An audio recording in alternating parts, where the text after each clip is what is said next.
Former soldiers Gringo Honasan and Ariel Querubin, as well as Department of Interior and Local Government Secretary Benhur Abalos and former Ilocos Sur Governor Chavit Singson have filed their certificates of candidacy for the 2025 elections.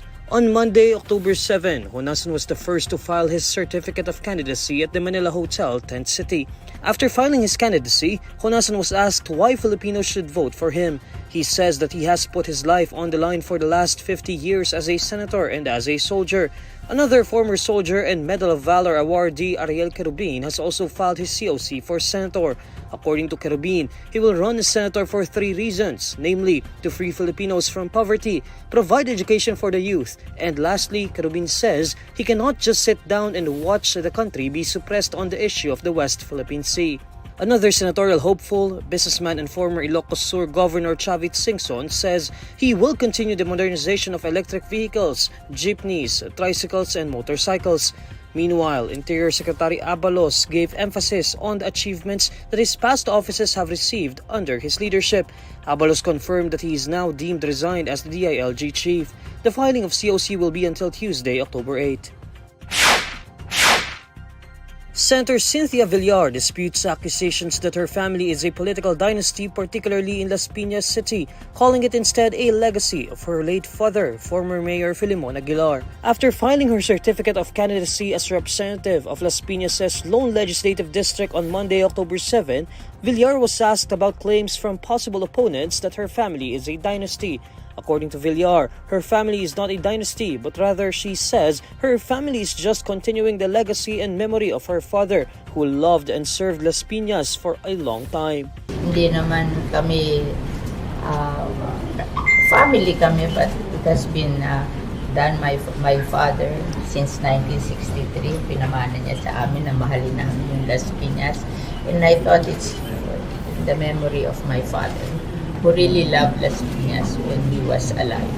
When asked about criticism from her possible opponents who also filed their COCs for the lone district of Las Piñas, Villar says it is okay and that she doesn't know them.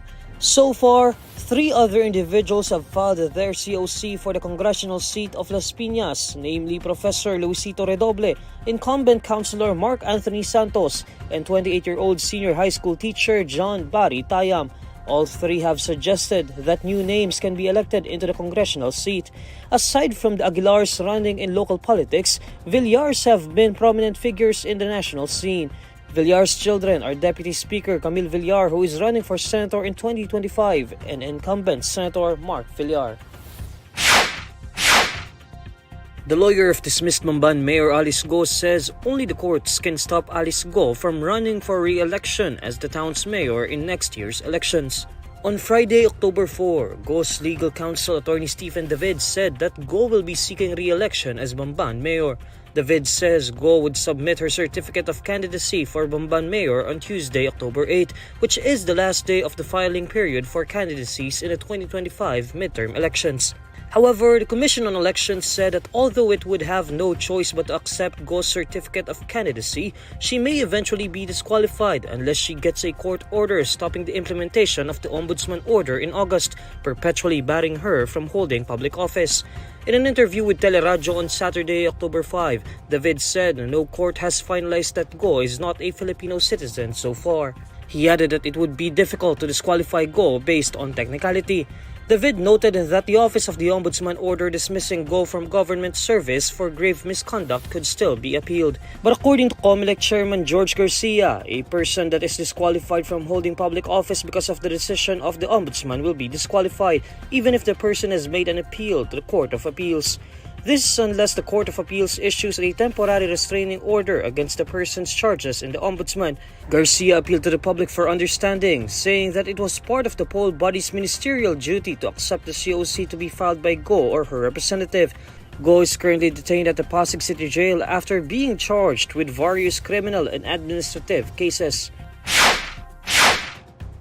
The Department of the Interior and Local Government is directing local officials in Batangas and Cavite provinces to prepare measures that would ensure public safety amid the ongoing unrest exhibited by Taal volcano. According to the DILG, all local officials should establish and strictly implement critical preparedness actions based on Operation Listo protocols for volcanic eruption in Taal. Operation Listo is an advocacy program of the DILG that prepares local government units in times of disaster by following standard protocols. The DILG is also ordering local officials to make an inventory of their manpower and resources to enhance their disaster response capabilities and to identify evacuation sites that are safe, secure, and available for use. Based on the bulletin of the Philippine Institute of Volcanology and Seismology on Saturday, October 5, Alert Level 2 may be raised if Taal's phreatomagmatic activity would persist or intensify. Taal volcano has been having a series of minor steam-driven, gas-driven, and phreatomagmatic eruptions in the past week. A phreatomagmatic eruption happens when erupting magma comes into contact with water. FIVOC says Taal's current Alert Level 1 status indicates that the volcano is still in abnormal condition and should not be interpreted to have ceased unrest nor ceased the threat of eruptive activity. Meanwhile, Alert Level 2 indicates a probable intrusion of magma at depth which can lead to magmatic eruption. State volcanologists recorded a phreatomagmatic eruption from the volcano on Sunday, October 7 that lasted for a minute. The same phreatomagmatic eruption was also detected last October 5 and October 2.